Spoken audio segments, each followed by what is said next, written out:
World War Puller Entertainment Group. What's up with it? I want to briefly touch on four subjects. So let me be swift about this. Black on black crime, race war, martial law, and when you looting and burning. All right, I think this is something that we all need to get a grasp on, some type of ideology, because it's coming our way. All right. As far as like everybody that have a comment about black on black crime, and we need to focus on black crime. I'm not going to say that's a cop out because that is the truth, but I think the greater solution is um, us standing together against these white police um, and this white supremacy thing that's going on. And the reason I say that is like if you like say like you say you from the hood or whatever, right? I know everybody has to have some type of understanding of how the hood works, right? Like, and you beefing with your own family, right? And you beefing with your own family, y'all not speaking, y'all not talking, y'all not showing no love to each other, right? But then someone outside of the family comes to try to harm someone in the family, and then now everybody stands up and defends each other because we all one family. Then we put aside the little problems that we have when we have a common enemy that opens the door to us being able to love each other. So I think when you're thinking about black on black crime, and that is a topic that we have to get on top of, but I think by fixing one problem, we'll be kind of fixing both problems. If we could learn to stand together against a common enemy, I think we also learning how to work together as brother and sister. You know what I mean? And based on like the knowledge I just gave you, I think that's something that can be kind of factual based. When you think about race war, right? Race war, how we turning everything. First of all, I'm Muslim, so I love everybody that Allah created as long as they're not evil. So it's more about good and bad than black and white. It just so happens that in this scenario, it's the white people that's affecting the black people in a way that is causing a lot of evil. So if you want to talk about a race war and trying to prevent it at this time is already started.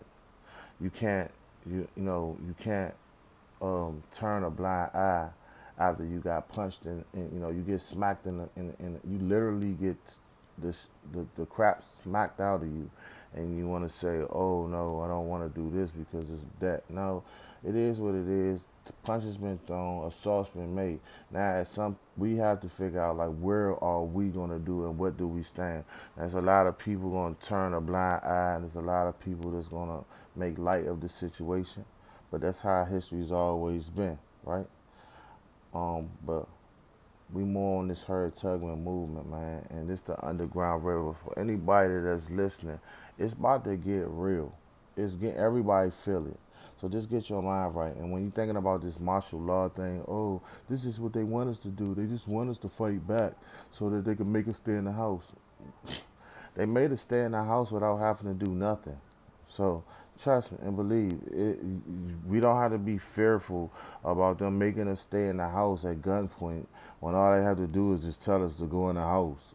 Close stores down, close the food restaurants down at 7 o'clock. Everybody be in the house by 8 o'clock. It's just that easy to put us in the house. So we shouldn't be focusing on not fighting back and not standing our ground because of us being such a great threat that they'll actually do martial law when whenever they want us to, just go in the house, they just say go in the house. We children, all right.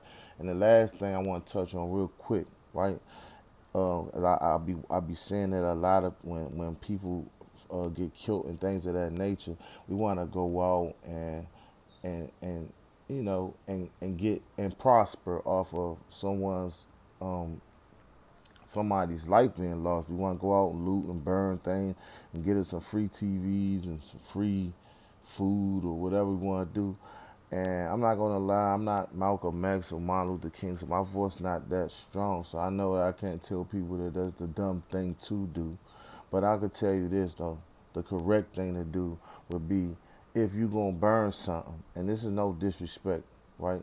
But you aim the gun at the person who was shooting at you in this situation, if you want to burn and loot, and you don't make Target the target. Burn a police station down. Show them that this is not what we're going to stand for. Like at the end of the day, we're not going to make ourselves at a greater loss, because that's what they expecting us to do, and that's just stupid. Like if you want the most bang for your buck, when you get upset at someone, you keep your anger directed at that someone.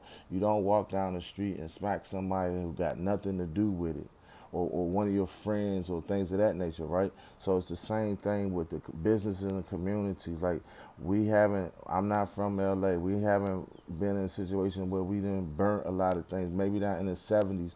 8th Street got burned down real bad, but that was a little bit before my time, right? So at the end of the day, we haven't really been through that. But I could tell you this: we can't handle that kind of loss. We can't handle that loss. We're not equipped to be building like we don't have enough trade. We don't have enough hustle in us to get it back right. So what I'm saying to you, to my people in this DMV area, like that, I think we should stand up.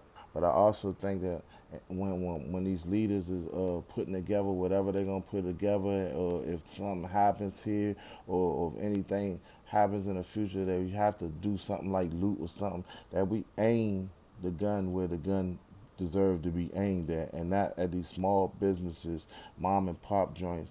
Like, because then our actuality, we not no better than our enemy, and actually we becoming a common enemy with our enemy.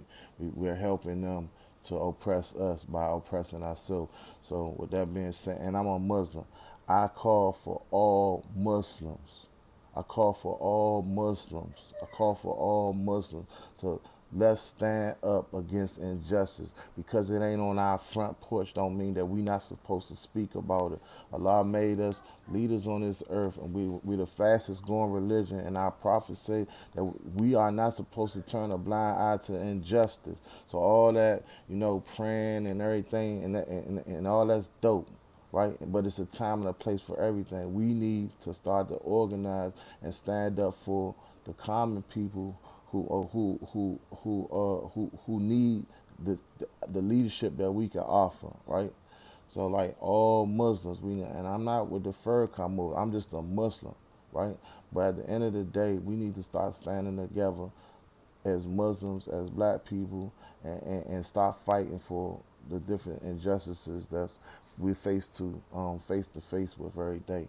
All right, try to make it short and sweet, right? Cause I know I can talk. Werewolf Polo Entertainment Group, Kings of DC, the movie. Whenever the coronavirus is over, we're gonna start filming. But right now, we need to stay focused and get focused on what's going on with this injustice stuff. Like, man, and, we just gotta get focused, baby. Assalamu alaikum. Werewolf Polo Entertainment Group. We out here.